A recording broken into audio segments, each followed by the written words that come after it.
Le puedo, por ejemplo, expresar a usted que en 60 años han salido del Chile 9.800 millones de dólares. Todo el capital social de Chile está evaluado en 10 millones. O sea, prácticamente ha salido un Chile entero, nuestra frontera, para ir a fortalecer a las grandes empresas. Nosotros, por ejemplo, estamos dispuestos a firmar un contrato para venderle a Estados Unidos 100.000, 200.000 toneladas de cobre que necesitan ahí. Pero el cobre tiene que ser nuestro, porque es fundamental.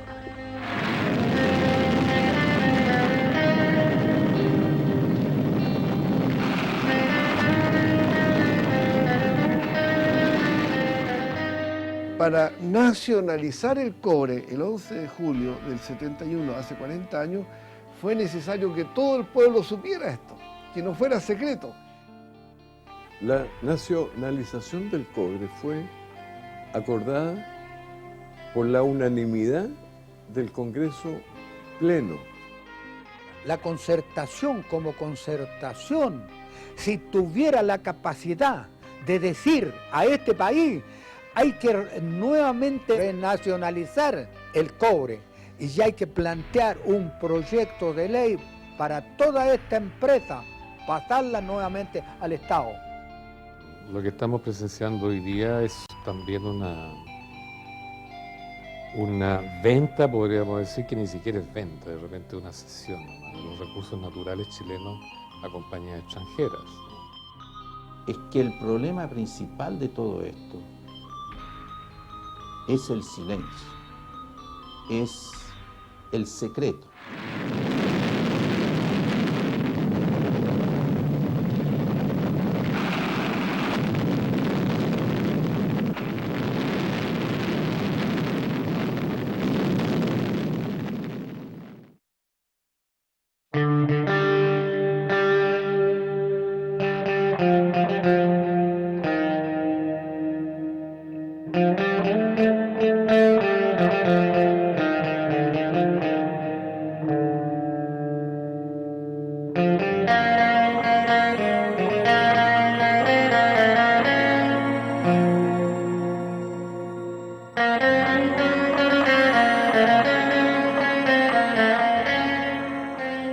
El cobre es uno de los primeros metales usados por el hombre ya en la prehistoria.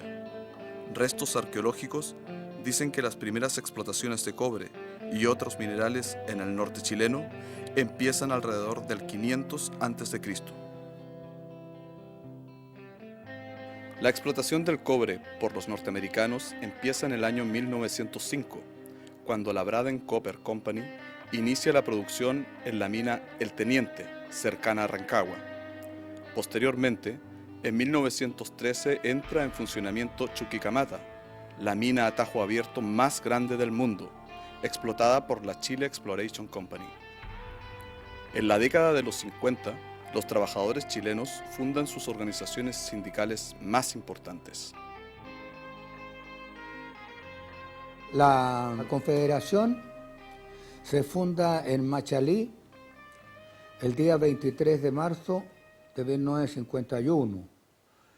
Entre sus primeros acuerdos en la fundación de esta Confederación de Trabajadores del Cobre se planteó la nacionalización del cobre. Algo inédito en este país que una organización sindical en su fundación tome un acuerdo como ese.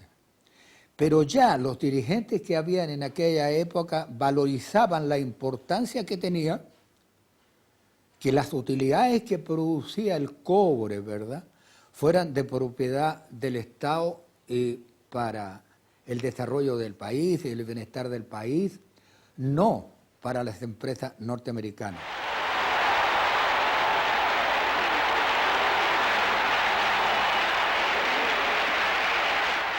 Bueno, los 60 básicamente es un periodo que en Chile comienza a plantearse la rebeldía social de muchas maneras, de muchísimas maneras. Es un periodo de cambios muy profundo a nivel de la cultura popular. Es el periodo en que la música es cooptada y monopolizada por los jóvenes, se la quitan a los viejos, parecen los Beatles, aparece el rock, etcétera, etcétera.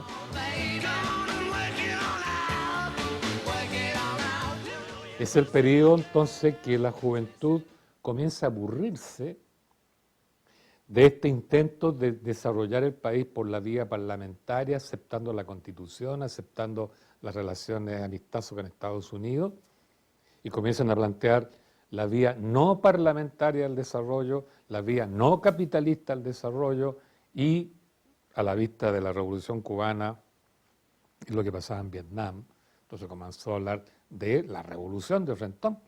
A todo Chile, a América y al mundo, no estamos asistiendo al crepúsculo de una revolución, sino que el largo y difícil camino del amanecer de la revolución obrera y campesina recién comienza. La chilenización fue un tímido paso hacia la recuperación de las riquezas básicas de Chile, iniciado por Eduardo Frei Montalva, quien llamó a este proceso la viga maestra dentro de su programa de gobierno. Esta consistió en la creación de sociedades mixtas entre el Estado chileno y las compañías norteamericanas. Para eso, compró el 51% de las acciones de las empresas subsidiarias existentes en el país, pagándoles cifras cuantiosas, además dejando la administración de ellas en manos de las compañías extranjeras. Nosotros como federación estuvimos en contra de la chilenización. Y más aún cuando esta era mayoritario el Estado chileno, con el 51%, y un 49% continuaba en poder de las empresas norteamericanas. Y la comercialización y la administración de las empresas continuaba también siendo dirigida por los norteamericanos.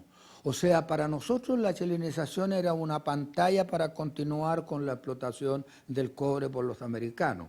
Nuestro cobre, la carne de la pampa, enclavado en la tierra colorada que vive allá en el norte, empapado de sol y de montañas, motivo de los hombres, y mezclado con la sangre y con el alma de todo un pueblo pobre. Para que pueda hacerse posible la elevación del nivel de vida del hombre y la mujer de nuestras tierras, de nuestras patrias, se necesita que estos países sean dueños de sus riquezas fundamentales. Por eso nosotros hemos señalado al imperialismo como el enemigo número uno. No era Chile quien bebía de su savia, no eran los mineros. Que Chile es un país de enormes recursos naturales, ¿no? Y ciertamente en la medida que no ha desarrollado un sector industrial moderno y competitivo, ha tenido que trabajar siempre sus recursos naturales para la exportación. Entonces el hecho de que se hubiera nacionalizado el cobre significó que el principal recurso natural pasara a control estatal de los chilenos, y en esa medida todas las ganancias que pudiera entregar el cobre, los excedentes que genera el cobre, podían ser manejados por el Estado para su inversión y producir el desarrollo que el país necesitaba en esos años. Nos encontramos en el gran comedor del Palacio de la Moneda, donde el presidente de la República, doctor Salvador Allende Gossens, ha de proceder en unos minutos más a firmar el decreto de promulgación de la reforma constitucional que permite la nacionalización del cobre.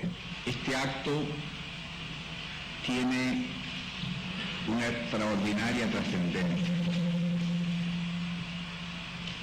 y podría decir que es quizás el más importante después de nuestra independencia en cuanto él significa una modificación a la Constitución política que acentúa y da fuerza al sentido nacional de nuestra patria. Esta reforma constitucional permite nacionalizar las empresas mineras de la gran minería del cobre y además preservar para el Estado las riquezas básicas de nuestro país. Cuando Allende levantó la bandera de la nacionalización al 100% del cobre, ya había un terreno en Chile a favor de esta idea, o sea, tanto es así que nadie se opuso, pues. Y hubo además una decisión de Allende que pasó a la historia como la doctrina Allende, que fue nacionalizar estas compañías con la fuerza de todo ese respaldo ciudadano de atrás, expresado en el Congreso y expresado por diferentes sectores de la sociedad, los trabajadores principalmente, los estudiantes, todo el mundo. Y la doctrina de Allende consistió en no pagar indemnización por la nacionalización, que significaba pasar estas compañías a propiedad del Estado de Chile, la Anaconda, la Breider, con todos sus minerales, el Teniente, Chuquicamata, las minas del Salvador, Potrerillos, etc. Y a eso se le llamó doctrina Allende, porque Allende dijo, esto se paga con las utilidades excesivas obtenidas por estas compañías durante 40, 50 años que han explotado el cobre. Y con cuentas sobre la mesa, hechas por economistas, y todo eso fue aceptado universalmente. O sea, esa fue la doctrina Allende. Y Allende llamó al cobre el sueldo de Chile, ¿no? Y había todo un sentimiento nacional del derecho de la posesión del cobre. Qué bueno, Chile, qué bueno, que dejes ya de ser pobre y que ya por fin el cobre sea puramente chileno. Ahora te toca a ti, minero, cuidar la mina, que nada te la destruya, que la mina es de la patria, y ahora la patria es tuya. Una vez más debo recordarles que el cobre es el fuego de Chile, así como la tierra es su pan. El pan de Chile lo van a garantizar los campesinos con su conciencia revolucionaria. El futuro de la patria, el fuego de Chile está en las manos de ustedes, a trabajar más, a producir más, a defender la revolución desde el punto de vista político, con la unidad popular y defender la revolución con la producción que afianzará el gobierno del pueblo. De la nacionalización del cobre en particular es una de las grandes cosas que le costó a Chile, al pueblo de Chile, y la vida de Salvador Allende, entre otras cosas tan importantes por haber nacionalizado el cobre.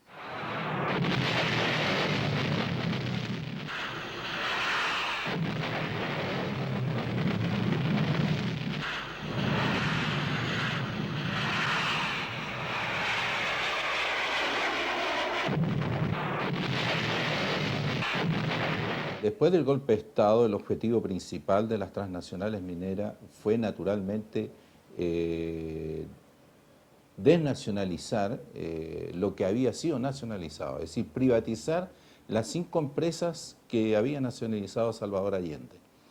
Pero todo ese importante grupo de las transnacionales, más la presión política interna de la derecha chilena, por privatizar las empresas nacionalizadas, se topó con el freno de los mismos militares, y no de cualquier militar, sino que de los militares que estaban en la Junta de Gobierno.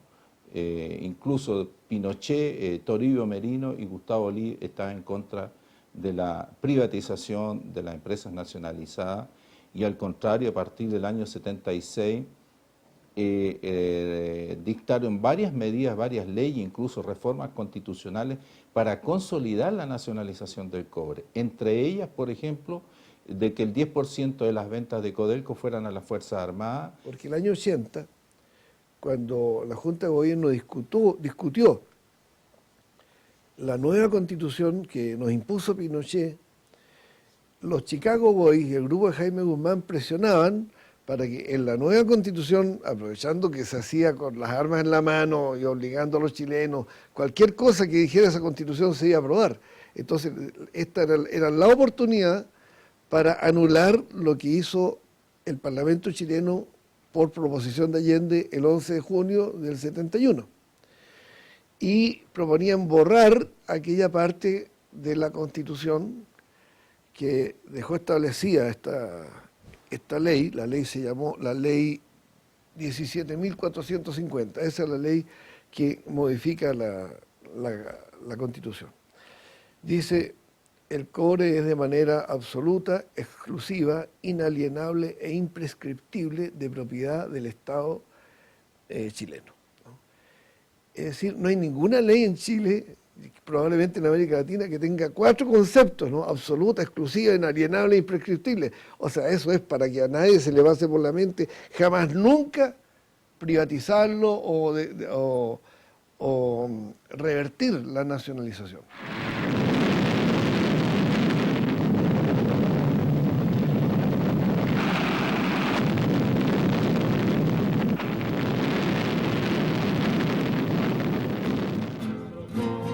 $756.000 kilómetros cuadrados es el territorio chileno, apenas el 0,5% de la superficie terrestre. En esta pequeña franja se encuentra entre el 40 y 50% de los recursos de cobre económicamente explotables.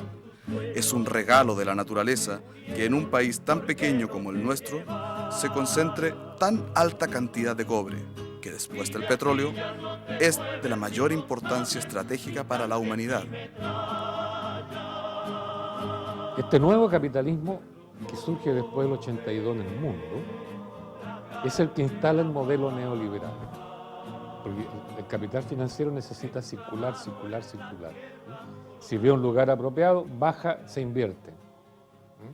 Si ve que la cosa se complica, levanta vuelo y se va. Entonces, el neoliberalismo consiste en crear un mercado mundial abierto para que el capital financiero circule sin problema, libremente. Entonces eso significa abrir las economías al mercado mundial, reducir los costos de las políticas sociales del Estado, reducir la planta burocrática del Estado, ¿sí? Desindustrializar los países y dejar que el capital financiero se invierta donde quiera, como quiera, y sobre esa base se produce el desarrollo. Esa fue la apuesta de Pinochet. Las compañías extranjeras vienen operando desde los militares y con los 20 años de gobierno de la Concertación, que le dio más granjería al flujo de los capitales extranjeros, sin ninguna responsabilidad de dejar algo en el país, ni control de las remesas de las utilidades, y por supuesto sin tributación en el sentido de la regalía, del derecho a explotar un recurso que no es renovable, que se acaba. Esas ideas han perdido mucho terreno y es muy poca la gente que se ha dedicado a hacer conciencia sobre esto. El hecho que exista inversión extranjera en los recursos naturales es una expoliación en sí, por ese mismo hecho. No se debe permitir en ningún país de América Latina la inversión extranjera en la minería. Que venga la inversión extranjera a crear industrias de cualquier tipo, una fábrica de hoyos para picarones si quieren, pero invertir en los recursos naturales, eso no se debe permitir. Yo podría decir, eso es traición a la patria. Eso es traición a la patria. Porque lo esencial acá, aparte de saber que con el cobre en nuestras manos tendríamos todos los problemas de salud, todos los problemas de educación, todos los problemas de obras públicas, todos los problemas de jubilación, todos los problemas de esparcimiento y bienestar para nuestro pueblo resueltos. Podríamos alimentar a 90 millones de chilenos, no a 15 millones. O sea, aparte de ese hecho que es una riqueza colosal, hay que entender de que el cobre es lo que ordena la política chilena. Terminemos con la muerte, es la oportunidad de vencer a la violencia con las armas de la paz. Porque creo que mi patria necesita dignidad. Por un Chile para todos, vamos a decir que no. Vamos a decir que no, oh, con la fuerza de mi voz. El año 1988, cuando ya se sabe, después del plebiscito del 5 de octubre, que en el año siguiente va a haber elecciones presidenciales y va a ganar un candidato contrario a Pinochet, ¿no? Entonces Estados Unidos le pone como condición a la Concertación y a Elwin de que si ellos quieren llegar al gobierno, tienen que entregar el cobre. Porque Pinochet el régimen militar no había facilitado las condiciones para verdaderamente entregar el cobre, no obstante la ley que acabo de nombrar. Durante la época de Allende, el capital extranjero controlaba como el 12% de la economía chilena. Hoy día controla más del 80%. Y en esa época hablábamos de imperialismo, y ahora nada. Entonces, en ese sentido, la Concertación ha hecho un trabajito siniestro, que es conseguir que este modelo neoliberal, que ha desnacionalizado la economía en gran medida, se haya mantenido sobre pretexto que es democracia, ¿verdad? Y ha legitimado un modelo que nació ilegítimo, como este. Si la ley tributaria de Pinochet hubiera seguido, no se hubiera producido la desnacionalización que nosotros tenemos hoy. ¿Por qué? Porque con Pinochet el impuesto a la renta que tenían que pagar las empresas mineras se pagaba en base a la renta presunta. ¿Qué quiere decir renta presunta? Que la ley presume la renta. Es decir, no puede existir una empresa que no tenga utilidades, porque la ley se la presume de oficio. ¿En base a qué? En base a las ventas. Es decir, una empresa vendía 1 tonelada de cobre e inmediatamente pagaba impuestos por esa tonelada de cobre, aunque hubiera gastado $1.000 millones en producir esa tonelada, la tenía que pagar porque es las ventas. En base a eso se pagaba el impuesto. Por lo tanto, siempre se hubiera tenido que pagar impuestos con la ley de Pinochet. Y por eso que la cambió la Concertación, sin discusión ninguna, en ninguna parte, ni en la prensa, ni en la radio, ni en la televisión, ni en el Parlamento, esa modificación a la ley tributaria pasó sin que nadie se diera cuenta. Hoy día la entrega de los nuevos yacimientos de cobre no tiene precedente histórico, porque nunca se había hecho un regalo de ese tipo. Entonces es notable eso, y claro, uno sabe que los recursos naturales se acaban. El saqueo de nuestro cobre se puede hacer solo a escondidas, solo mediante una maniobra de oscuridad, de encubrimiento, para que el pueblo chileno no lo sepa. Entonces, hacer luz sobre esto es la tarea de cualquier patriota.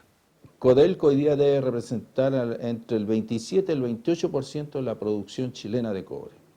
Es decir, pasamos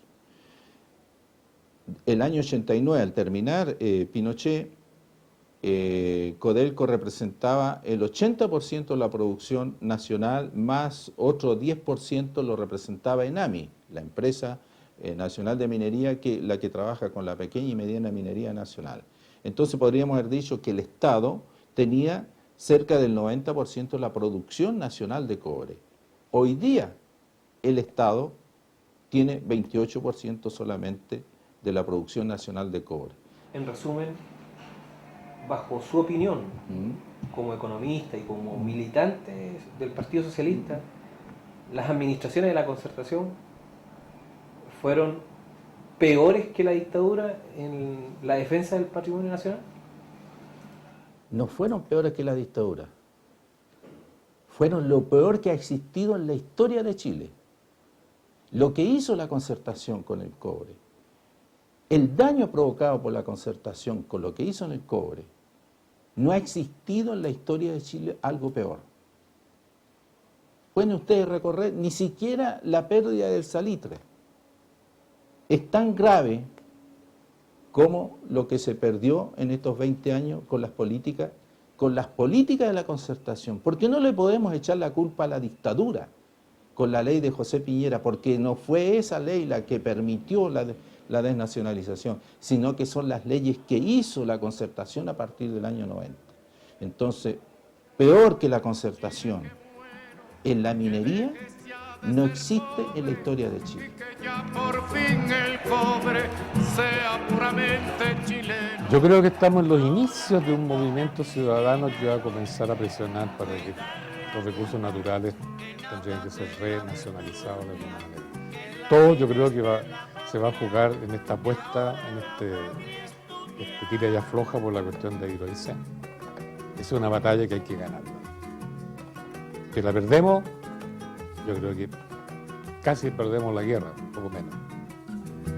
Que no haya más sube y baja en manos del extranjero y que por fin el minero sepa para quién trabaja. Ahora te toca a ti, minero, cuidar la mina, que nada te la destruya, que la mina es de la patria y ahora la patria es tuya.